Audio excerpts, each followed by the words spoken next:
The glory of God is the manifest beauty of His holiness. It's the going public of His holiness. It's the way He puts His holiness on display for people to apprehend. The heavens are telling the glory of God. What does that mean? It means He's shouting at us. He shouts with clouds. He shouts with blue expanse. He shouts with gold on the horizons. He shouts with galaxies and stars. He's shouting, I am glorious. Open your eyes. Do you see it? Do you love it? You were made for this. I'm made for this. This is why I exist, to see that. Everything is pointing to that. All the glory that I thought was so attractive is going there. This is all husks and ashes. Now we see through a glass darkly, then face to face. I consider that the sufferings of this present time are not worth comparing with the glory that will be revealed to us. So the glory that's coming is of such an all-satisfying, infinitely beautiful, totally need-meeting and joy-producing kind.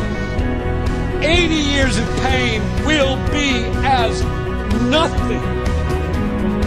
This light, momentary affliction is working for us an eternal weight of what? Glory. Holy, holy, holy is the Lord God Almighty. The whole earth is full of His glory. God is aiming that we see and savor and treasure His glory, the riches of His glory. So I ask, do you see it? Do you love it? And I'll say again, you were made for this.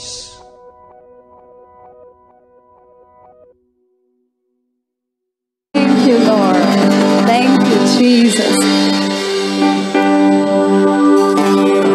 మన యేసయ్య మన కోసం వచ్చి ఏం చేశాడు? మన పాపాలను తీసుకున్నాడు, మన శాపాలను తీసేసుకున్నాడు. He took away our sins and our sorrows. ఇంకా మనకేమిచ్చాడు? రక్షణ, సంతోషము, సమాధానము. And Jesus is the only one who can trade sorrows for joy. మనకి ఎవరైనా దుఃఖం తీసుకొని సంతోషాన్ని ఇస్తారా లోకంలో? ఎవరెవరు? Only Jesus can take our sorrows and give us happiness. Let's trade our sorrows with the joy of Jesus. ప్రతి ఒక్క రమాక్షస్ చేస్తూ I'm trading my shame. I'm laying them down for the joy of the Lord. I'm trading my sickness. I'm trading my pain. I'm laying them down for the joy of the Lord. For the joy of the Lord. Yes, Lord, yes, Lord, yes, yes, Lord. Yes, Lord.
ఇంతవరకు ఆశ్చర్యకరంగా మనలందరినీ కాచి కాపాడిన గొప్ప యేసయ్యకు మనమందరం ఈరోజు కలిసి కృతజ్ఞతాస్తుతులు చెల్లిద్దాం. ఎంతో ఆశ్చర్యకార్యుడు తండ్రి. అవును యేసయ్య, నువ్వు మా పట్ల చూపించిన మేలులకై తండ్రి, నువ్వు మా పట్ల చూపించిన కృపకై యేసయ్య నీకే ఎన్నెలని స్తుతులు స్తోత్రాలు తండ్రి. మమ్మల్ని సాక్షిగా మీరు నిలబెట్టుకుంటున్నందుకు తండ్రి నీకే ఎన్నెలని స్తుతులు స్తోత్రాలు. మనమందరం కలిసి ఆశ్చర్యకరుడు, ఆశ్చర్యకరుడు, ఆలోచనకర్త, నిత్యుడగు తండ్రి, బలవంతుడు, లోకాన్ని ప్రేమించి తన ప్రాణమునర్పించి తిరిగి లేచిన పునరుద్ధానుడు. రండి మన హృదయాలను ఆయనకు అర్పించి ఉత్సాహగానముతో ఆరాధించెదము. ఆరాధించెదము. ఆరాధన ఆరాధన యేసయ్యకే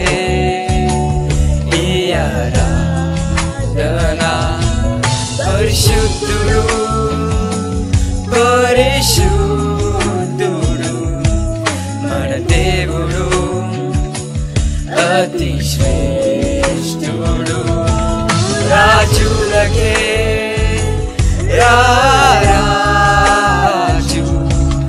ఆ ప్రభువునే పూజించెదా.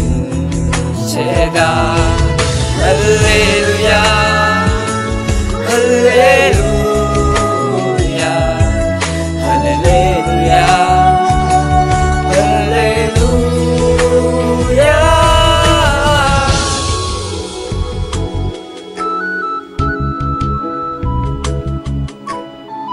వెలకట్టలేని ప్రేమతో మమ్మల్ని కొన్నావు తండ్రి. అవును యేసయ్య, నీ యొక్క కంచెను చుట్టూ ఉంచి తండ్రి మమ్మల్ని ఇంతవరకు కాపాడుకున్నందుకు Thank you, Jesus. Praise your name, O Father. We lift your name in the highest, O Father. There is no other God like you, Lord Jesus. Satyaswarupi, Sarvadhyami, Sarvadhikari, Manchikapari, Melali Suryula, Kanti Vinchina, Mahima Kalavaru, Mahadevudu. Randi Manundayalan, Ayanaku Arpinchi, Unsahaganamuto, Aradinchinu.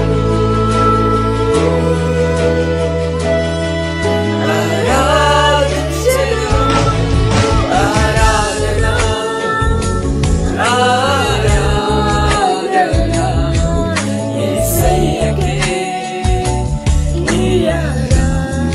Aradana. Parishudhudu, Parishudhudu, మన దేవుడు అతి శ్రేష్ఠుడు. రాజులకే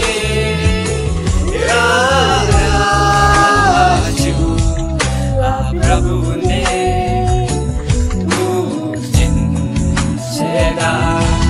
హల్లెలూయా హల్లెలూయా హల్లెలూయా హల్లెలూయా.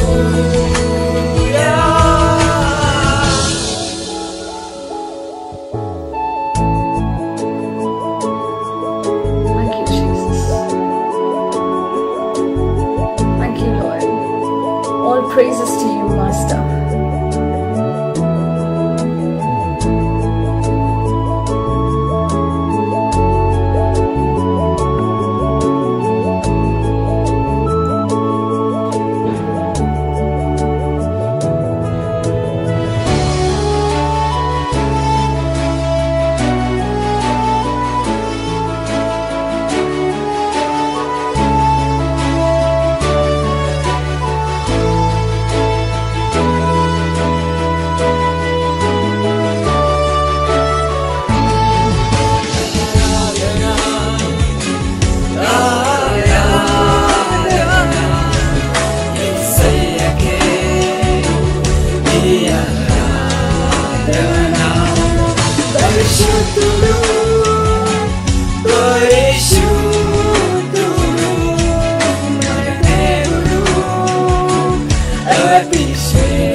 గొప్ప రక్షణమై ఉన్నావు మమ్మల్ందరినీ రక్షణ మార్గంలో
praise the Lord. Jesus Christ light మీ సంఘ సభ్యులకి మరియు ఫేస్బుక్ ద్వారా యూట్యూబ్ ద్వారా వీక్షిస్తున్న ప్రతి ఒక్కరికి నజరేయుడైన సర్వశక్తి గల యేసుక్రీస్తు నామమున మీకు అందరికి శుభములు తెలియజేస్తున్నాను. ఈరోజు ఆ పరిశుద్ధ దేవుడు మన ద్వారా వాక్యం ద్వారా ఏది బోధించబోతుండో మీతో పాటు నేను కూడా ఏకీభవిస్తాను. దయచేసి మీ గృహాలు అందరూ బైబిల్స్ ఓపెన్ చేయాలని, దయచేసి మీరందరూ బైబిల్స్ ఓపెన్ చేసి వాక్యానికి సిద్ధపడాలి. కొద్దిసేపు మనం వాక్యం ధ్యానిద్దాము. ఈ రోజుకి ఏర్పరచబడ్డటువంటి ఆ వాక్యాన్ని, ఆ పరిశుద్ధాత్ముడు మనకిచ్చే ఒక వాక్యాన్ని కొద్దిసేపు మనం ధ్యానిద్దాం. వాక్యంలోకి వెళ్దాం. మత్తయి సువార్త 6వ అధ్యాయం 1వ వచనం నుండి 15వ వచనం వరకు. మనుషులకు కనబడవలనని వారి ఎదుట మీ నీతి కార్యము చెయ్యకుండా జాగ్రత్త పరుడి, లేని ఎడలో పరలోకమందున మీ తండ్రి వద్ద మీరు ఫలం పొందుదురు. చదవమ్మా. కావున నీవు ధర్మము చెయ్యనప్పుడు, జాగ్రత్త వినాలి. కావున మీరు ధర్మము చేయనప్పుడు, ఎవరికైనా సహాయం చేయాలన్నా, ఎవరికైనా మనము వారి అవసరానికి మనం సహాయం చేయాలనుకున్నప్పుడు ఇది జాగ్రత్తగా గుర్తుంచుకోవాల్సిన విషయం. అదేంటంటే చదవమ్మా. కావున నీవు ధర్మము చెయ్యనప్పుడు, కావున నీవు ధర్మము చేయనప్పుడు మనుషుల వలన ఘనత నొందవలెనని వేషధారులు సమాజ మందిరములలోను వీధులలోను చెయ్యులాగున నీ ముందర బూర ఊదింపవద్దు. వారు తమ ఫలము పొందియున్నారని నిశ్చయముగా మీతో చెప్పుచున్నాను. వాక్యం ఏమని సెలవిస్తుంది? మనం ఎవరికైనా సహాయం చేసినప్పుడు అంట జాగ్రత్తగా ఉండాలంట. చాలా మటుకు మనం ఏం చేస్తామంటే ఎవరికైనా సహాయం చేసేటప్పుడు అది 10 మందికి చెప్తాము, అది గొప్పగానే, నేను కాదన్న. కానీ సహాయం అనేది ఎలా ఉండాలి అంటే, ఎదుటి వ్యక్తి నీ దగ్గరికి అవసరానికి వచ్చినప్పుడు అది ఎలా ఉండాలంటే వాక్యంలో ధ్యానం కంటిన్యూ చేయమ్మా. చాలా బాగా చెప్పాడు అక్కడ. వేషధారుల సమాజ మందిరములోను వీధులలోను చెయ్యులాగున నీ ముందర బూర ఊదింపవద్దు. వారు తమ ఫలము పొందియున్నారని నిశ్చయముగా మీతో చెప్పుచున్నాను. నీవైతే ధర్మము చేయునప్పుడు నీ ధర్మము రహస్యముగా నుండు నిమిత్తము నీ కుడి చెయ్యి చెయ్యునది నీ ఎడమ చేతికి తెలియక ఉండవలెను. అట్లయితే రహస్యమందు చూచు నీ తండ్రి నీకు ప్రతిఫలం ఇచ్చును. నువ్వు ఎవరికైనా సహాయం చేయాలనుకున్నప్పుడు నువ్వు కుడి చేయితో ఇచ్చేది నీ ఎడమ చేయికి తెలవద్దంట. సహాయం అనేది ఎలా ఉండాలంట? ఈ కుడి చేయితో ఇచ్చేది ఎడమ చేయికి తెలవద్దంట. నువ్వు సహాయం చేసిన తర్వాత దాని గురించి ఎవరితో మాట్లాడొద్దంట. నువ్వు చేసిన సహాయం ఎవరికి తెలుసంట? చదవమా వచనం, చాలా బాగుంటది.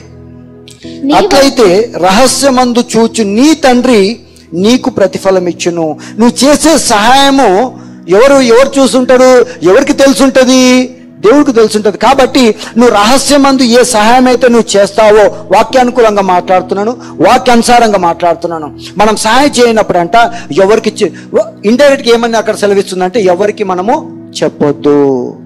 అంటే దాని గురించి మనం ఎక్కువ డంబపు మాటలు మాట్లాడద్దు. నేను సాయం చేసిన అని చెప్పి గొప్పగా. ఎందుకంటే ఇదే వాక్యంలో మీరు గమనించినట్టే, మళ్ళీ మొదటి నుంచి చదవమ్మా. మనుషులకు కనబడవలనని. ఇప్పుడు మీకు అర్థం అవ్వాలా? సహాయం చేసేటప్పుడు అంట మనము అందరి ఎదుట అందరు చూచులాగా మనం సహాయం చేయొద్దంట. వాక్యం ఏమని చెప్తుంది? మనుషులకు కనబడవలనని వారి ఎదుట మీ నీతి కార్యము చేయకుండా జాగ్రత్త పడుడి. మీ నీతి కార్యము అందరూ చూచేటట్టు చేయకుండా జాగ్రత్త పడుడి. అక్కడ హెచ్చరిక. అది ఏమని హెచ్చరిస్తుండు? జాగ్రత్త పడమంటున్నాడు. ఎందుకంటే దాని సైడ్ ఎఫెక్ట్స్ ఏమున్నాయి? చదవమ్మా. లేని ఎడల పరలోకమందున్న మీ తండ్రి యొద్ద మీరము ఫలము పొందరు. ఫలము పొందరు. చూడండి, ఇప్పుడు మనం సాయం చేస్తున్నాం కరెక్టే, కానీ దానికి తగ్గ ప్రతిఫలం నీకు రాదంట. ఎందుకు?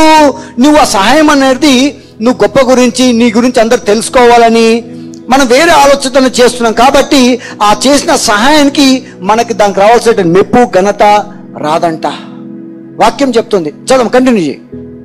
కావున నీవు ధర్మము చెయ్యునప్పుడు మనుషుల వలన ఘనత నొందవలెనని వేషధారులు సమాజ మందిరములలోను వీధులలోను చెయ్యులాగున నీ ముందర బూర ఊదింపవద్దు. నీ ముందర బూర ఊదింపవద్దు అంటే అందరికి చెప్పవద్దు, మనుషులందరూ చూడాలని. వేషధారుల వలె అంటాడు. వాక్యం ఏమంటాడు? కావున నువ్వు ధర్మం చేయనప్పుడు మనుషుల వలన ఘనత నొందవలనని వేషధారులు సమాజ మందిరములలోను వీధులలోను చేయులాగిన నీ ముందర బూర ఊదింపవద్దు. వారు తమ ఫలం పొంది ఉన్నారని నిశ్చయముగా మీతో చెప్పి ఉన్నాను. నీవైతే ధర్మము చెయ్యునప్పుడు ఇప్పుడు నీకు హెచ్చరిక ఇస్తున్నాడు, నాకు హెచ్చరిక ఇస్తున్నాడు. ఏమని చెప్తున్నాడు నాతోని? నీవైతే నువ్వు యేసుక్రీస్తును అనుసరించే వ్యక్తివా, యేసుక్రీస్తు మార్గంలో నడిచే వ్యక్తివా, నువ్వు బైబిల్ చదివే వ్యక్తివా? అయితే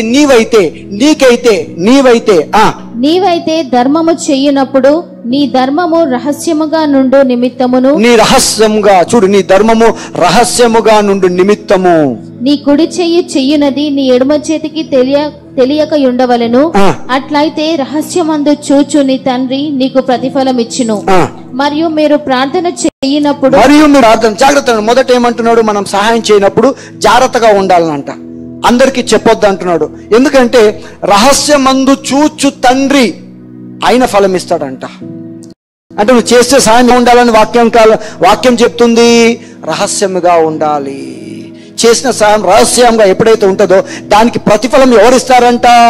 దేవుడు ఇస్తాడంట. అంటే మనము మనుషుల దగ్గర లోకానుసారంగా వారి దగ్గర మనం ఎక్స్పెక్ట్ చెయ్యొద్దు. వాళ్ళని ఏమంటున్నాడు? వాళ్ళు ఎక్స్పెక్ట్ చేస్తే దేవుడు ఏమంటుండు? మీరు వేషధారుల వలె అంటుండు అక్కడ. రైట్, కంటిన్యూ చేయమ్మా. ఇప్పుడు మరియు మీరు ప్రార్థన చేయనప్పుడు, రెండవది, మరియు మీరు ప్రార్థన చేయనప్పుడు, మీరు కానీ నేను కానీ విశ్వాసులుగా వాక్యం చదివే మనందరం ప్రార్థన చేయనప్పుడు ఎలా ప్రార్థన చేయాలంట? జాగ్రత్త వినాలా.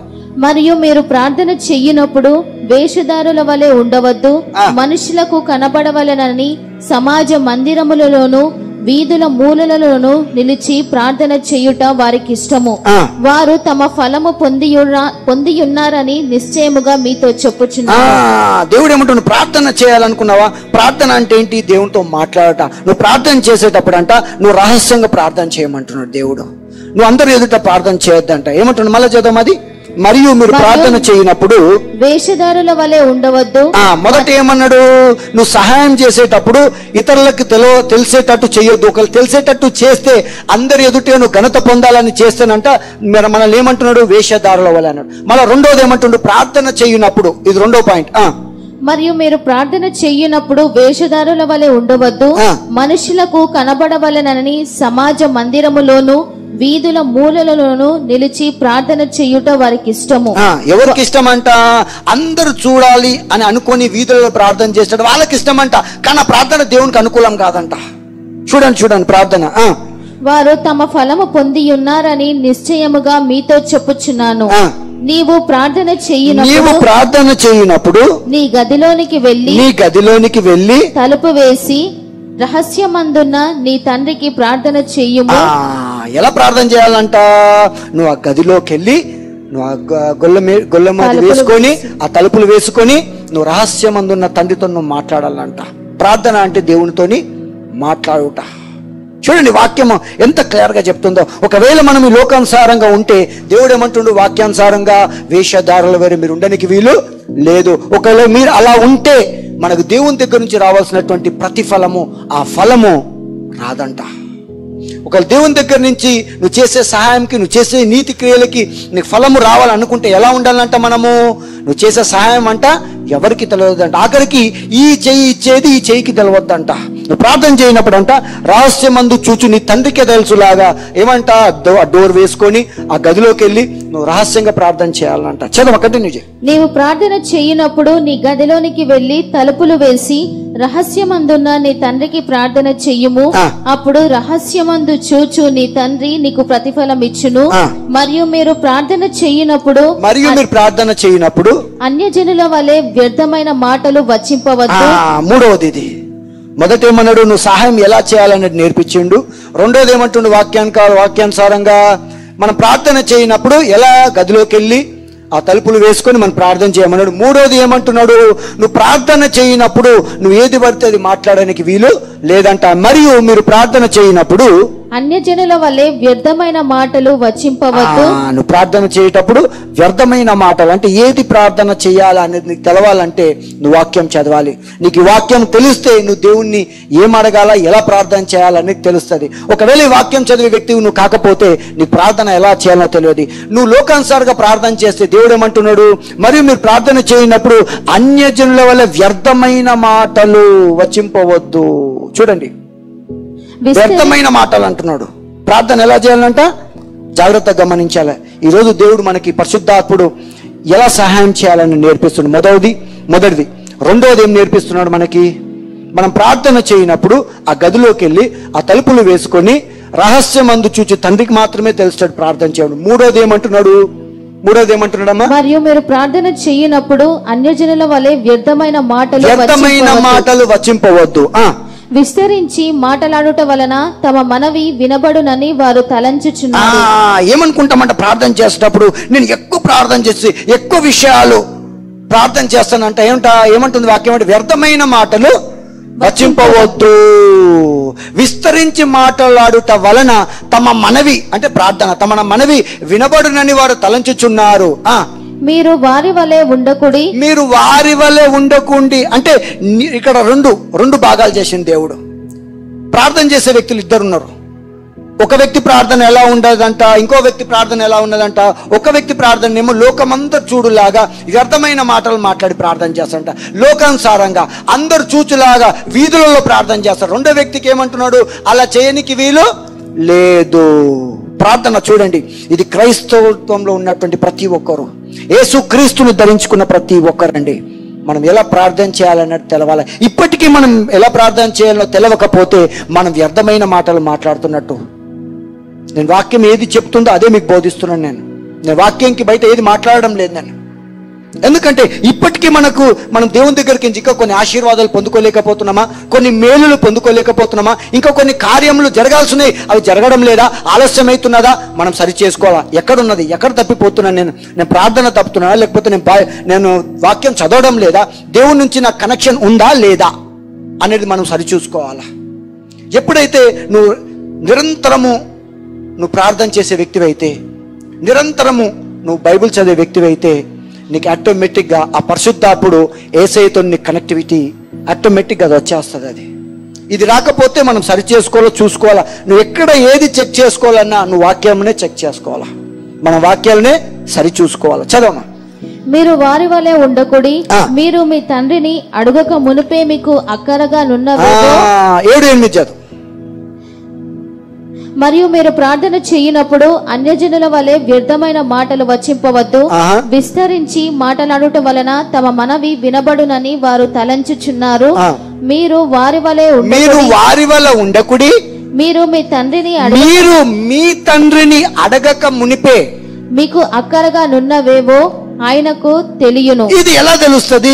వాక్యం ఏమంటుంది? నువ్వు ప్రార్థన చేసినప్పుడు జాగ్రత్తగా ప్రార్థన చేయాలి. నువ్వు ఒక గదిలోకి వెళ్ళాలి, ఆ డోర్స్ వేసుకోవాలి, ఆ తలుపులు వేసుకోవాలి, నువ్వు ప్రార్థన చేయాలి. మొదటి. రెండోది ఏమంటుండు? నువ్వు వ్యర్థమైన మాటలు మాట్లాడొద్దు. ఒక వ్యర్థమైన మాటలు, లోకానుసరమైన మాటలు మాట్లాడితే ఏమంటున్నాడు? అవన్నిటినీ ఏమంటున్నాడు? అక్కడ ఒక చక్కటి మాట అన్నాడు. దాన్ని ఏమన్నాడు తెలుసా? మీరు అన్యజనుల వలె వ్యర్థమైన మాటలు వచింపవద్దు. విస్తరించి మాటలాడుట వలన తమ మనవి వినబడునని వారు తలంచుచున్నారు. మీరు వారి వలె ఉండకుడి, మీరు మీ తండ్రిని అడగక మునుపే మీకు అక్కరగా నున్నవేవో ఆయనకు తెలియను. వ్యర్థమైన మాటలు అంటున్నాడు. ఏమంటున్నాడు? దాన్ని ఏది పడితే అది మాట్లాడితే ఏమంటున్నాడు? దాన్ని వ్యర్థమైన మాటలు అంట. నువ్వు ఏదైతే వాక్యానుసారంగా వాక్యానుకూలంగా ప్రార్థన చేస్తావో దానికి దేవుడు ఏమంటున్నాడు? 8లో మీరు వారి వలె ఉండకుడి, మీరు మీ తండ్రిని అడగక మునిపే మీకు అక్కరగానున్నవేవో ఆయనకి తెలియను. ఇది వాక్యం చదివే వ్యక్తివైతే ఈ ప్రార్థన నీకు వర్తిస్తుంది. నువ్వు నిరంతరము వాక్యం చదివే, ఎడతెగక ప్రార్థన చేసి ఎడతెగక వాక్యం చదివే వ్యక్తివైతే ఈ వాగ్దానము నీకే. నీ తలంపు అందుకొరకే యెషయా 60 ఏమంటుంది? లాస్ట్ వీక్ ఒక వాక్యం పొందింది. యెషయా 60 ఏమనుంటది? నీకు తలంపు వస్తే చాలు, నీకు ఆలోచన వస్తే చాలు, నేను నెరవేరుస్తా అన్నాడు దేవుడు. నీకు నెరవేరుస్తా అన్నాడు. ఇక్కడ ఏమంటుండే? ఈరోజు మీరు వారి వలె ఉండకుడి, మీరు మీ తండ్రిని అడగక మునిపే మీకు అక్కరగానున్నవేవో ఆయనకి తెలియను. చదమ, కంటిన్యూ చేయి. కాబట్టి మీరు ఇలాగూ ప్రార్థన చెయ్యి. జాగ్రత్త వినండి. ఎలా ప్రార్థన చేయాలని నేర్పిస్తున్నాడు. మొదటిగా ఎలా సహాయం చేయాలని నేర్పిస్తున్నాడు. రెండోది ఏం నేర్పిస్తున్నాడు మనకి? ఎలా ప్రార్థన చేయాలి. మూడవది ఏంటి? ప్రార్థన చేసేటప్పుడు ఎలా ప్రార్థన చేయాలి. ఇది చాలా ఇంపార్టెంట్. చూడు, దేవుడు ఎంత మంచి దేవుడు అయితే మనం వ్యర్థమైన మాటలు మాట్లాడుతున్నామని చెప్పి ఆ దేవుడు మనకు ఎలా ప్రార్థన చేయాలో నేర్పిస్తుండు. అది ఏమని నేర్పిస్తున్నాడు విందాం. కాబట్టి మీరు ఇలాగున ప్రార్థన చేయుడి, పరలోకమందున మా తండ్రి. జాగ్రత్త వినండి. నీ ప్రార్థన నా ప్రార్థన కలుస్తుందా లేదా? పరలోకమందున మా తండ్రి, నీ నామము పరిశుద్ధపరచబడును. ఎవరి నామము? దేవుని నామం, యేసయ్య నామము, యెహోవా దేవుని నామము. ఏమంటున్నాడు? నీ నామం పరలోకమందున్న మా తండ్రి, నీ నామం పరిశుద్ధపరచబడును, నీ నామం పరిశుద్ధపరచబడును గాక, నీ రాజ్యము వచ్చును గాక. ఏం ప్రార్థన చేస్తున్నాం మనము? వాక్యం ఏమని చెప్తున్నది? ఎలా ప్రార్థన చేయమంటున్నది? మనం చేసే ప్రార్థనకి దేవుడు నేర్పిస్తున్న ప్రార్థనకి ఎక్కడన్నా సింక్ అవుతుందా, కలుస్తుందా? ఈరోజు నువ్వు నేను చెక్ చేసుకున్నాం. ఈరోజు నువ్వు నేను చెక్ చేసుకున్న సమయం వచ్చింది. ఏమంటుంది అక్కడ? పరలోకమందున్న మా తండ్రి, నీ నామము పరిశుద్ధపరచబడును గాక, నీ నామము పరిశుద్ధపరచబడును గాక, నీ రాజ్యము వచ్చును గాక, నీ రాజ్యం వచ్చును గాక. ఎలా ఉండాలంటే నీ ప్రార్థన? ఆయన నామం పరిశుద్ధపరచబడాలి, ఆయన రాజ్యం రావాలంట. ఎంతసేపు నాకు కారు కావాలి, నాకు ఇల్లు కావాలి, నాకు అది కావాలి, నాకు ఇది కావాలి. కానీ ఏదైతే ఒరిజినల్ గా దేవుడు నీకు ఇస్తా అన్నాడో, నువ్వు అడుగుమన్నాడో అది అడగడం లేదు. లోకం సారంగా ఉన్నటువంటి మనందరం ఏం అడుగుతున్నామో? ఈ లోకముని అన్ని అడుగుతున్నాం. కానీ దేవుడు ఏమిస్తా అంటుండు? ఏ పరలోకం గురించి అయితే నువ్వు విన్నావో, ఏ పరలోకంనైతే సంతోషం ఉందో, ఏ పరలోకంనైతే దుఃఖం లేదు, కన్నీరు లేదని ఉందో, ఏ పరలోకంనైతే ఆనందం ఉందో, సమృద్ధి ఉందో, ఆ పరలోకాన్ని దేవుడు ఎక్కడిస్తా అంటున్నాడు? నువ్వు ప్రార్థన చేస్తే. చదవమ్మా. నీ రాజ్యము వచ్చును గాక, నీ రాజ్యం వచ్చును గాక, నీ చిత్తము పరలోకమందు నెరవేర్చున్నట్టు భూమి యందును నెరవేరును గాక. ఇది ప్రార్థన చేయమన్నాడు. నిన్ను నన్ను ఏం ప్రార్థన చేయమన్నాడు? ఆయన నామం పరిశుద్ధపరచబడును గాక, నీ రాజ్యం వచ్చును గాక, నీ చిత్తం పరలోకమందు నెరవేర్చున్నట్లు భూమి యందు నెరవేర్చబడును గాక. పరలోక రాజ్యాన్ని నువ్వు ఎక్కడికి తీసుకురావాలి? నువ్వు నివసిస్తున్నటువంటి ఈ భూమి మీద ఆ పరలోక రాజ్యమే వస్తుందంట. నువ్వు ఎక్కడికి వెళ్ళ అవసరం లే. నిన్ను ఈ భూమి మీదనే ఇక్కడ నుండి ప్రార్థించమన్నాడు. నువ్వు ప్రార్థన చేస్తానంట, దేవుడు నువ్వు విన్న పరలోక రాజ్యము, నువ్వు చదివే పరలోక రాజ్యము నీ దగ్గరికి తీసుకొని వస్తాడంట. అంటే ఆనందం ఎక్కడికి వస్తుంది? నువ్వు నివసిస్తున్న ఈ భూమి మీద నీ ఇంట్లోకి ఆ ఆశీర్వాదం వస్తుందంట, ఆ సంతోషం వస్తుందంట, ఆ సమాధానం వస్తుందంట, ఆ ఆరోగ్యం వస్తుందంట. చూడండి ప్రార్థన ఎలా చేయనంత చక్కగా నేర్పిస్తున్నాడు. చదవమాది. నీ రాజ్యము వచ్చును గాక, నీ చిత్తము పరలోకమందు నెరవేర్చినట్లు భూమి యందును నెరవేరును గాక. మా అనుదిన ఆహారము నేడు మాకు దయచేయము. మా రుణస్థులను మేము క్షమించిన ప్రకారము మా రుణములను క్షమించుము. మమ్మల్ని శోధనలోకి తేక దుష్టుల నుండి మమ్మను తప్పించు. ఇదే మాట యోహాను సువార్త 17వ అధ్యాయంలో యేసుక్రీస్తు తండ్రికి అంటాడు. ఏమని తెలుసా? ప్రభువా, వీరిని లోకం నుంచి తీసుకోపోమని నేను ప్రార్థన చేయడం లేదు, దుష్టు నుండి వీరిని కాపాడమని ప్రార్థించుచున్నాను అన్నాడు యేసయ్య. ఇక్కడ కూడా ఏమంటున్నాడు? నువ్వు నేను ఏమని ప్రార్థన చేయాలంట? మమ్మను శోధనలోకి తేక దుష్టిని నుండి మమ్మల్ని తప్పించుము. చూడండి యోహాను సువార్త 17వ అధ్యాయంలో యేసుక్రీస్తు తండ్రికి చేసిన ప్రార్థన, ఇక్కడ మనకు నేర్పిస్తున్న ప్రార్థన ఒకటే ఉంది. అంటే యేసుక్రీస్తు అప్పుడు ఏదైతే ప్రార్థన చేసిండో అదే ప్రార్థన నీకు నేర్పిస్తున్నాడు. నీకు ఇప్పుడు యేసయ్య ఎక్కడున్నాడు? యెహోవా దేవుని దగ్గర పరలోక రాజ్యంలో తండ్రి కుడిపార్శ్వంలో కూర్చొని ఉండాలని వాక్యం సెలవిస్తున్నది. ఏ పరలోక రాజ్యం అయితే నువ్వు ఆశతో ఎదురు చూస్తున్నావో, నువ్వు బైబిల్ గ్రంథం చదివినప్పుడు పరలోక రాజ్యం ఇంత అందంగా ఉందా, అనేకమైన గొప్ప గొప్ప దైవజనులు మనం సాక్ష్యం విన్నప్పుడు, వాడు పరలోకానికి వెళ్ళినని చెప్పినప్పుడు, అది విన్నప్పుడు ఎంత ఆనందం కలుగుతుంది, మనకి చాలా ఆనందం కలుగుతుంది. పరలోకం ఇలా ఉంటుంది, ఇట్లా పచ్చగా ఉంటుంది, చాలా బాగా ఉంటుంది. వాళ్ళు చెప్పేటప్పుడు దాని గురించి వినేటప్పుడు మనకు చాలా ఆనందంగా ఉంటుంది. ఆ పరలోక రాజ్యం ఎక్కడిస్తాడంటే దేవుడు ఈ భూమి మీద నువ్వు నివసించే నీ స్ట్రీట్లోకి, మీ వీధుల్లోకి ఆ పరలోక రాజ్యాన్ని దేవుడు తీసుకొని వస్తా అంటున్నాడు. ఇస్తా అంటున్నాడు. ఆరోగ్యం ఇక్కడనే ఇస్తాడంట. ఆరోగ్యం ఎక్కడ కావాలండి? పరలోకంలో కావాలన్నా? నెమ్మది ఎక్కడ కావాలి మనకి? పరలోకంలో కావాలన్నా? సంతోషం ఎక్కడ కావాలి నీకు? అన్నీ నీకు ఈ భూమి మీదనే కావాలి. డబ్బులు ఎక్కడ కావాలి? ఈ భూమి మీద కావాలి. సొంతులు ఎక్కడ కావాలి? భూమి మీద కావాలి. అన్ని దేవుడు నీకు ఇక్కడనే ఇస్తా అంటున్నాడు. నేను కంగారు పడొద్దు అంటున్నాడు. ఏమంటున్నాడు? మొదటగా నీకు ప్రార్థన ఎలా చేయాలనో నీకు తెలవాలి. అలా దాని తర్వాత ఏమంటున్నాడు? నువ్వు దేవుణ్ణి ఏది అడగాలనో వ్యర్థమైన మాటలు ఉచ్చరింపవద్దు, వ్యర్థమైన మాటలు పలకవద్దు, వ్యర్థమైన ప్రార్థన చెయ్యొద్దు అంటున్నాడు. ఏమని ప్రార్థన చేయమంటాడు? పరలోకమందున్న మా తండ్రి, నీ రాజ్యం వచ్చును గాక, నీ చిత్తం పరలోకమందు నెరవేర్చబడినట్లు భూమి యందు నెరవేర్చబడును గాక. చూడండి, కంటిన్యూ చేయమ్మా. మమ్మను శోధనలోకి తేక దుష్టుని నుండి మమ్మను తప్పించుము. మనుషుల అపరాధములను మీరు క్షమించిన ఎడల, మనుషుల అపరాధులు మీరు క్షమించిన ఎడల మీ పరలోకపు తండ్రియు మీ అపరాధములను. ఎవరన్నా తప్పు చేస్తే నీకు క్షమించే హృదయం ఉందా? నీకు తెలుసో తెలియక నువ్వు ఒకవేళ తప్పు చేస్తే దేవుడు ఆటోమేటిక్ గా దాన్ని క్షమిస్తాడంట. చూడండి దేవుడు లింక్ ఎలా ఉంటుందో, ఆయన నేర్పించే విధానం ఎలా ఉందో. ఇది దైవ లక్షణం అంటారు దీన్ని. ఒక వ్యక్తిని క్షమించే ఒక హృదయం నీకుందా? అది దైవ లక్షణం. అది ఈ భూమి మీద నీకు నాకు ఇతరులని క్షమించే హృదయం మనకుందా? అది దేవుని దగ్గర నుంచి వచ్చినటువంటి లక్షణం. అది ఈ లోకంలో నీకు ఇచ్చింది కాదండి, అది దేవుడి లక్షణం. యేసుక్రీస్తు లోకాన్ని ప్రేమించండు. యేసుక్రీస్తు భూమి మీద ఉన్న రోజు ప్రతి ఒక్కరిని ప్రేమించండి. ఆ రక్తస్రావం స్త్రీ యేసుక్రీస్తు చెంగు పట్టుకున్నప్పుడు అందరు శిష్యులందరూ అక్కడ చుట్టుపక్కల వాళ్ళందరూ ఏమన్నారంటే, ఏయ్ ఎందుకు పట్టుకున్నావు? యేసుక్రీస్తు దగ్గర ఎందుకు వచ్చినావు? జరుగు జరుగు. అందరూ దాని దూరం నెట్టేసిండ్రు ఆమెని. అన్ని మాట్లాడిన యేసయ్య ఏమన్నాడు తిరిగి మళ్ళీ, అమ్మా నన్ను ముట్టింది ఎవరు? అమ్మా నీ విశ్వాసము గొప్పది. ఆయన మాటలు వేరు. యేసుక్రీస్తుతో ఉన్నటువంటి శిష్యులు అది తెలుసుకొని కొద్ది సమయం పట్టింది వాళ్ళకి. కానీ నీకు నాకు మనకు బైబిల్ గ్రంథంలో అన్నీ ఉన్నాయండి. యేసుక్రీస్తుతో ఎలా మాట్లాడాలా? యేసుక్రీస్తు ఏమడు? నువ్వు పిలిస్తే నేను పలుకువాడను, నువ్వు పిలిస్తే నేను పలుకువాడను. పాత నిబంధనలో యెహోవా దేవుడు ఏమంటాడు తెలుసా? మోషేతో అంటాడు, మోషే నువ్వు వెళ్ళి చెప్పు ఐగుప్తులో ఉన్న ఇశ్రాయేలులకు చెప్పు.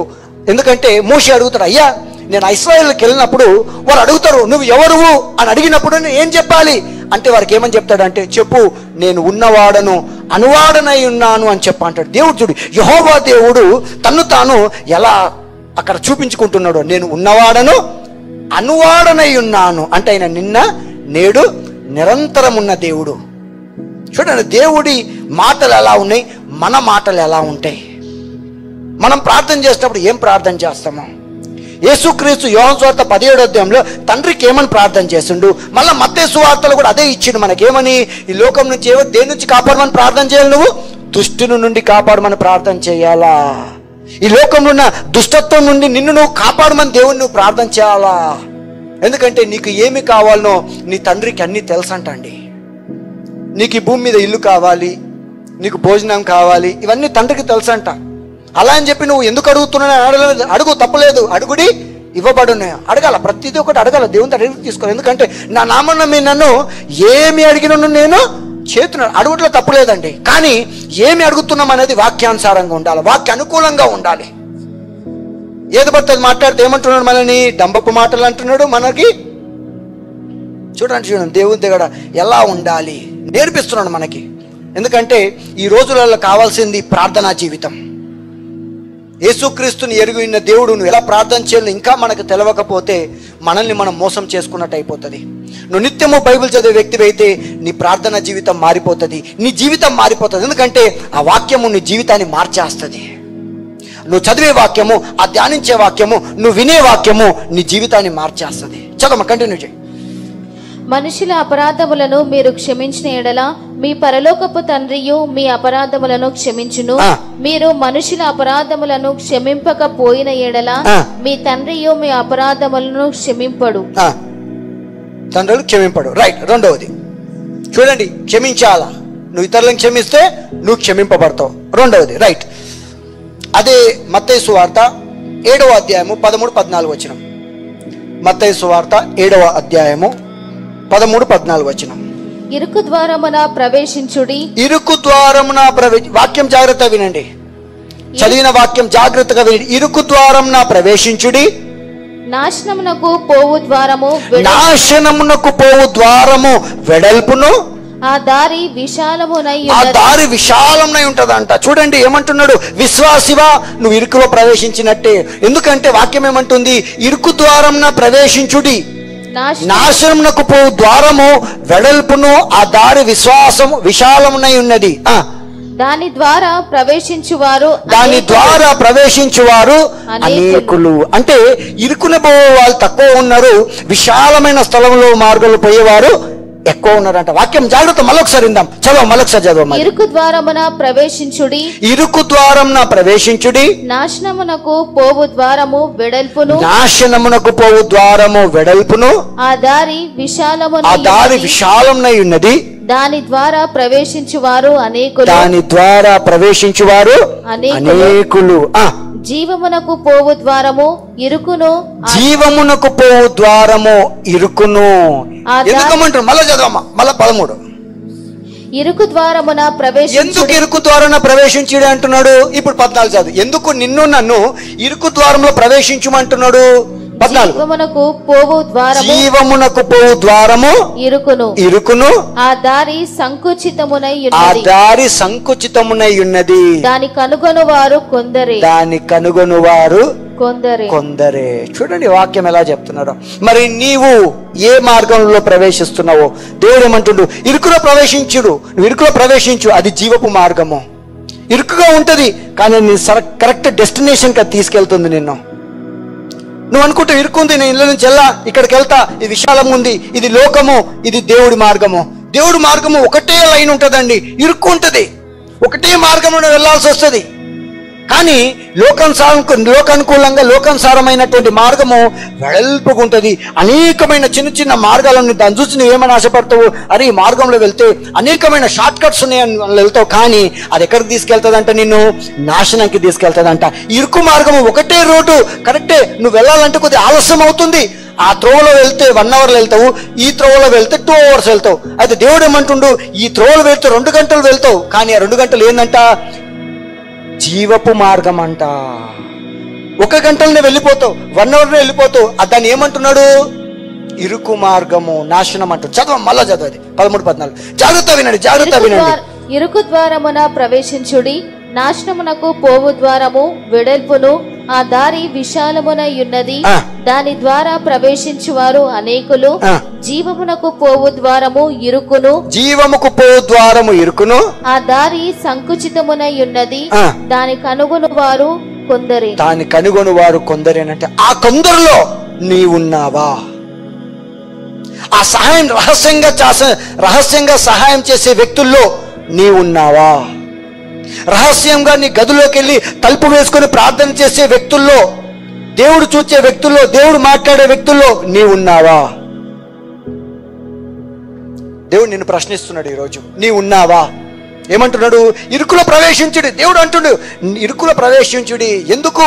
అది జీవపు మార్గంలోకి వెళ్ళే త్రోవా. ఎస్, నువ్వు వాక్యాన్ని చదివే వ్యక్తివైతివా? వాక్యం ఏమని సెలవిస్తుంది? నువ్వు పరిశుద్ధంగా జీవించాలి, నువ్వు నీతిగా జీవించాలి, నువ్వు అబద్ధం మాట్లాడొద్దు, నువ్వు వ్యభిచారం చెయ్యొద్దు. ఇవన్నీ మార్గం, ఇవి దేవుని మార్గం. ఇవన్నీ చెయ్యాలి. ఇవన్నీ చేసే వ్యక్తి అయితే ఈ మార్గంలో వెళ్ళొచ్చు. వాడికి ఏంటి? వాడి తప్పు చేస్తే అనేకమైన ఆప్షన్స్ ఉంటాయి వానికి. ఈ మార్గంలో తప్పు చేస్తే దెర్ ఇస్ నో ఆప్షన్స్. తప్పు చేయనికి వీలు లేదు. దేవుని పిల్లలు తప్పు చేయనికి వీలు. ఒకవేళ తప్పు చేస్తే దేవుడు క్షమిస్తాడు, ఆయన కృప నీ మీద ఉంటుంది. కానీ అది తెలవక చేస్తే ఆయన కృప నీ మీదకి వస్తాడు. నువ్వు తెలిసి అదే తప్పు పదే పదే చేసి, ప్రభా నువ్వు కృపగల దేవుడు, నన్ను క్షమించినావు, నాకు తెలుసు అని అదే తప్పు మీద తప్పు చేస్తే నీకు క్షమాపణ ఆలస్యం జరగవచ్చు, కష్టం జరగవచ్చు నీకు. చూడండి, దేవుడు ఏమంటుండే, నేను ఇరుకున ప్రవేశించు, అది నా జీవపు మార్గము. నువ్వు విశాలంగా ఉంది, నేను త్రోవలో వెళ్ళిపోతా, చాలా ఫాస్ట్గా వెళ్ళిపోతా అనుకున్నావా? ఈ త్రోవ ఎక్కడ ఆగిపోతుందో తెలియదు.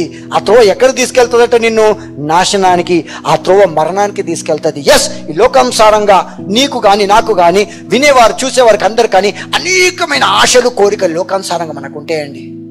కానీ బైబిల్ చదివే వ్యక్తి అయితే నీకు ఆ ఆశలు కోరికలు ఎలా ఉండాలి అనేది దేవుడు వాక్యంలో చెప్తున్నాడు. డబ్బు కావాలా? డబ్బు సంపాదిస్తే ఎలా ఉండాలి? అనేకమైన ధనవంతులు బైబిల్ గ్రంథంలో ఉన్నారు. మన పితరులైన అబ్రహాము మొదలుకొని, మన తండ్రి అయినటువంటి దావీదు మొదలుకొని అనేక మంది ధనవంతులు బైబిల్లో దేవుడు మనకు పరిచయం చేసిండు. ధనవంతులు ఎందుకు పరిచయం చేసిండు? ధనము ఉండాలి, కావాలి, కానీ దాని వాడకం అనేది ఎలా ఉండాలనో బైబిల్ గ్రంథంలో మనకు చూపించిండు మనకి. ఎస్, నువ్వు దరిద్రంలో ఉండాలని దేవుడు కోరుకోలేదండి. అబ్రహాము ఇస్సాకుల దేవుడు. అబ్రహాము బహుధనవంతుడు, ఇస్సాకు మిక్కిలి ఐశ్వర్యవంతుడు, యాకోబు విస్తారమైన ఆశీర్వాదములు కలవాడు. ఇది మన పితరుల పేర్లు. వాళ్ళ స్వాస్థ్యము ఎటువంటి పేరున్నాయి? బహుధనవంతుడు అంట, మిక్కిలి ఐశ్వర్యవంతుడు అంట. మన పితరులు, మన తండ్రులు వీళ్ళంతా. వీళ్ళ అభిషేకం నీ మీద ఉంటే నువ్వు ఎవరు? నువ్వు బహుధనవంతుడివి, నువ్వు మిక్కిలి ఐశ్వర్యవంతుడివి, నీకు విస్తారమైన ఆశీర్వాదాలు ఇచ్చిండు దేవుడు. ఎస్, దేవుడు అన్ని విస్తారమైన ఆశీర్వాదాలు ఏంటి? డబ్బే కాదండి, అనేకమైనటువంటి గొప్పగా దేవుడు బహుమానాలు నీకు ఇస్తాడు దేవుడు. ఎస్, మనకే ఇస్తాడు. ఎందుకంటే మనం రాజులైన యాజక సమూహం మనం. అయిపోయిందమ్మా? రైట్, నెక్స్ట్ మత్తయి సువార్త అదే 7వ అధ్యాయము 15 నుంచి 29 వరకు. అబద్ధ ప్రవక్తలను గూర్చి జాగ్రత్త పడుడి. అబద్ధ ప్రవక్తల గురించి జాగ్రత్త పడుడి. వారు గొర్రెల చర్మములు వేసుకొని మీ యొద్దకు వత్తురు, కాని లోపల వారు క్రూరమైన తోడేలు. వారు ఫలముల వలన మీరు వారిని తెలుసుకొందురు. వారి ఫలముల వలన మీరు వారిని తెలుసుకొందురు. నువ్వు వాక్యం చదివే వ్యక్తివైతే వారి ఫలాన్ని బట్టి నువ్వు గుర్తుపడతావంట. నువ్వు వాక్యం చదవని వ్యక్తివా, నువ్వు మోసపోతావు. నువ్వు వాక్యం నిత్యం చదివే వ్యక్తివా, నువ్వు నిత్యం ప్రార్థన చేసే వ్యక్తివా, ఏ ప్రవక్త రానండి భూమి మీద నువ్వు గుర్తుపట్టేస్తావండి. ఏంటో ఎలా గుర్తుపడతావంట? చదవమది. వారి ఫలము వలన మీరు వారిని తెలుసుకొందురు. ముండ్ల పొదలలో ద్రాక్ష పండ్లైనను, పల్లేరు చెట్లను, అంజురపు పండ్లైనను కోయుదురా? అలాగుననే ప్రతి మంచి చెట్టు మంచి ఫలములను ఫలించును. ప్రతి మంచి చెట్టు మంచి ఫలములు ఫలించును. పనికి మాలిన చెట్టు కాని ఫలములు ఫలించును. మంచి చెట్టు కాని ఫలములు ఫలింపనేరదు, పనికి మాలిన చెట్టు మంచి ఫలములను ఫలింపనేరదు. మంచి ఫలములను ఫలింపని ప్రతి చెట్టు జాగ్రత్త వినండి. మంచి చెట్టు కాని ఫలములు ఫలింపనేరదు, పనికి మాలిన చెట్టు మంచి ఫలములు ఫలింపనేరదు. మంచి ఫలములు ఫలింపని ప్రతి చెట్టు నరకబడి అగ్నిలో వెయ్యబడును. నువ్వు ఏ చెట్టుకు సంబంధించిన వ్యక్తివి? యేసుక్రీస్తు అనే చెట్టుకు సంబంధించిన వ్యక్తివా? యేసుక్రీస్తు అనే వేరు నుంచి వచ్చినటువంటి వ్యక్తివా? నువ్వు ఫలిస్తావంట. నువ్వు మంచి చెట్టు అంట. లోకానుసారంగా లోక ఆశలతో ఫలించే చెట్టువా నువ్వు? చూడు, మళ్ళా చదవమా, హెచ్చరిక చదువు. అది 18వ వచనం. మంచి చెట్టు కాని ఫలములు ఫలింపనేరదు, పనికి మాలిన చెట్టు మంచి ఫలములు ఫలింపనేరదు. మంచి ఫలములు ఫలింపని ప్రతి చెట్టు, మంచి ఫలములు ఫలింపని ప్రతి చెట్టు. జాగ్రత్త వినండి, ఇది హెచ్చరిక నీకు నాకు. దేవుడు బోధిస్తున్నాడు ఇది. మనం ఏ చెట్టు ఫలమో మనం గ్రహించాలి. మంచి ఫలములు ఫలింపని ప్రతి చెట్టు నరకబడి అగ్నిలో వేయబడును. అగ్నిలో వేయబడి అంటే ఏంటి? బైబిల్ గ్రంథంలో అది నరకంతో సమానం. అది నరకం, అది అగ్నిలో పడవేయబడును. అగ్నిలో పడవేయబడును. కాబట్టి మీరు వారి ఫలముల వలన వారిని తెలుసుకుందరు. నీకు నాకు చెప్తున్నాడు దేవుడు. కాబట్టి వారి ఫలముల వలన మీరు వారిని తెలుసుకుందరు. ప్రభువా ప్రభువా అని నన్ను పిలుచు ప్రతి వాడును పరలోక రాజ్యములో ప్రవేశింపడు. చూడండి చూడండి చూడండి, జాగ్రత్తగా గమనించాలా.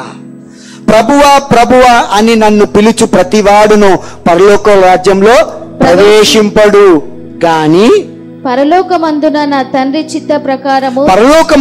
తండ్రి చిత్త ప్రకారము చేయువాడే ప్రవేశించును. యేసుక్రీస్తు చెప్తుండే ఈ మాటలో, ప్రభువా ప్రభువా అని నన్ను పిలుచు ప్రతివాడును పరలోక రాజ్యంలో ప్రవేశింపడు గాని పరలోకమందున నా తండ్రి చిత్త ప్రకారము చేయువాడే ప్రవేశించును. మరి నీ ఎవరి చిత్త ప్రకారం చేస్తున్నావు నువ్వు? నీ వేరు ఎవరు? యేసుక్రీస్తా? యేసుక్రీస్తు అయితే నువ్వు మంచి చెట్టు. నీ ఈ రోజు కాకపోయినా రేపు బహుగా ఫలించి విస్తరించి అభివృద్ధి పొందుతావు. ఇది వాక్యం చెప్తున్నది. అది తండ్రి చిత్తం, అది యేసయ్య చిత్తం. అది చదవమా. ప్రభువా ప్రభువా అని నన్ను పిలుచు ప్రతివాడును పరలోక రాజ్యములో ప్రవేశింపడు గాని పరలోకమందున నా తండ్రి చిత్త ప్రకారము చేయువాడే ప్రవేశించును. ఆ దినమందు అనేకులు నన్ను చూచి యేసయ్య అంటున్న మాట. ఆ దినమందు అనేకులు నన్ను చూచి ప్రభువా ప్రభువా మేము నీ నామమున ప్రవచింపలేదా? నీ నామమున దయ్యములు వెళ్ళగొట్టలేదా? నీ నామమున అనేకమైన అద్భుతములు చేయలేదా అని చెప్తారంట కొంతమంది పాస్టర్లు గాని, కొంతమంది ఏమని చెప్తారంట, ప్రవక్తలు గాని, అపోస్తులు గాని. యేసయ్య చెప్తున్న మాటలు ఏమంటుండు? ఒక రోజు వస్తుందంట. ఆ రోజు ఏమంటారంట? యేసయ్య దగ్గరికి వచ్చి, యేసయ్య నన్ను మర్చిపోయినావా, నేను ఎవరో నీకు తెలియదా? ఏమంటారంట? ఆ దినమున అనేకులు నన్ను చూచి ప్రభువా ప్రభువా మేము నీ నామమున ప్రవచింపలేదా? నీ నామమున దయ్యములు వెళ్ళగొట్టలేదా? నీ నామమున అనేకమైన అద్భుతములు చెయ్యలేదా అని చెప్పుదురు. అప్పుడు నేను యేసయ్య ఏమంటాడంట? అప్పుడు నేను మిమ్మను ఎన్నడను ఎరగను, అక్రమము చెయ్యువారులారా నా యొద్ద నుండి పొండని వారితో చెప్పుదును. ఏమంటాడంటే యేసయ్య వింటుందా? ఏమంటాడంటే అందుకొరకు ఏమన్నాడు? మనకు నేర్పిస్తున్నాడు స్టెప్ బై స్టెప్. సహాయం ఎలా చెయ్యాలనో నేర్పించిండు మొదటగా. రెండోది ఏంది? ఎలా గదిలోకి వెళ్ళి రహస్యంగా ఆ తలుపులు వేసుకుని ఎలా ప్రార్థన చేయాలని నేర్పించిండు. మూడవది ప్రార్థన చేయనప్పుడు పరలోకమందున్న మా తండ్రి అని ఎలా ప్రార్థన చేయాలని నేర్పించిండు. నాలుగోది ఏమంటున్నాడు? నువ్వు వాక్యం చదివే వ్యక్తివా, నువ్వు ప్రార్థన చేసే వ్యక్తివా, నువ్వు ఒక దైవజనుడి దగ్గరికి వెళ్ళినా, ఒక ప్రవక్త దగ్గరికి వెళ్ళినా వాళ్ళ ఫలాన్ని బట్టి నువ్వు గుర్తుపడతావంట. ఐదోది యేసుక్రీస్తు ఏమంటున్నాడు? అప్పుడంట యేసుక్రీస్తు నామంన అనేక మంది ప్రవచిస్తారంట. అలా మంచి చెట్లున్నాయి, చెడు చెట్లున్నాయి. కానీ ఒక టైం వచ్చినప్పుడు దేవుడు అడుగుతాడంట. ఏమని? వాళ్ళు అడుగుతారంట, యేసయ్య నన్ను మర్చిపోయినవా? నేను నీ నామంలో దయ్యాలు వెళ్ళగొట్టినా, అది చేసినా ఇది చేసినా అంటే ఏమంటారంటే, యేసయ్య నువ్వు ఎవరో చదవమాది. అప్పుడు నేను మిమ్మును ఎన్నడను ఎరుగను, అక్రమము చెయ్యువారలారా నా యొద్ద నుండి పొండని వారితో చెప్పుదును. గుర్తుంచుకోవాలండి, మనం ఏం ప్రార్థన చేస్తున్నాము. నువ్వు ఎవరికైనా వాక్యం చెప్తున్నావా? నువ్వు వాక్యం చెప్పేటప్పుడు బైబిల్ గ్రంథంలో ఉందా, నీ సొంతగా చెప్తున్నావా అనేది జాగ్రత్తగా సరిచూసుకొని చెప్పాలా. ఒక ఆత్మ రక్షింపబడాలి అంటే ఈ బైబిల్ గ్రంథం నుంచి నువ్వు చదివి ధ్యానించి నువ్వు సువార్త చెప్పాలి. ఏది పెడితే మనం చెప్పడానికి వీలు లేదండి. ఒక దైవజనుడు కానీ, ఒక ప్రవక్త కానీ, ఒక అపోస్తులు కానీ, ఎవరైనా సరే ఒక బోధకులు కానీ మనం ఏది పడితే అది బోధించడానికి వీలు లేదు. మనం బోధించేది ఎలా ఉండాలంటే వాక్యంలోకించి ఉండాలంటే. ఎందుకు? ఆది యందు వాక్యం ఉండెను, వాక్యం దేవుడి యొద్ద ఉండెను, వాక్యము దేవుడై ఉండాను. మన వేరు యేసుక్రీస్తు, మన చెట్టు యేసుక్రీస్తు. అందులో నుంచి వచ్చిన ఫలాలం మనము, ఆ చెట్టు నుంచి వచ్చే మొక్కలం మనం. కాబట్టి మనము అభివృద్ధి పొందుతాము, ఫలిస్తాం. మనము లోకంతో మనకు సంబంధము లేదు. కంటిన్యూ చేయమా. కాబట్టి ఈ నా మాటలు విని వాటి చొప్పున చెయ్యు ప్రతివాడును బండ మీద. కాబట్టి ఈ నా మాటలు విని యేసయ్య హెచ్చరిస్తున్నాడు. అక్కడ ఏమని చెప్తుండు? కాబట్టి ఈ నా మాటలు విని వాటి చొప్పున చెయ్యు ప్రతివాడును బండ మీద తన ఇల్లు కట్టుకొనిన బుద్ధిమంతుని పోలియుండును.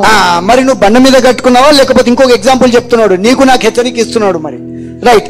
వాన కురిసెను వరదలు వచ్చెను, గాలి విసిరి ఆ ఇంటి మీద కొట్టెను గాని దాని పునాది బండ మీద వేయబడెను గనక అది పడలేదు. మరియు ఈ నా మాటలు విని వాటి చొప్పున చెయ్యని ప్రతి వాడు ఇసుక మీద తన ఇల్లు కట్టుకొనిన బుద్ధిహీనును పోలియుండును.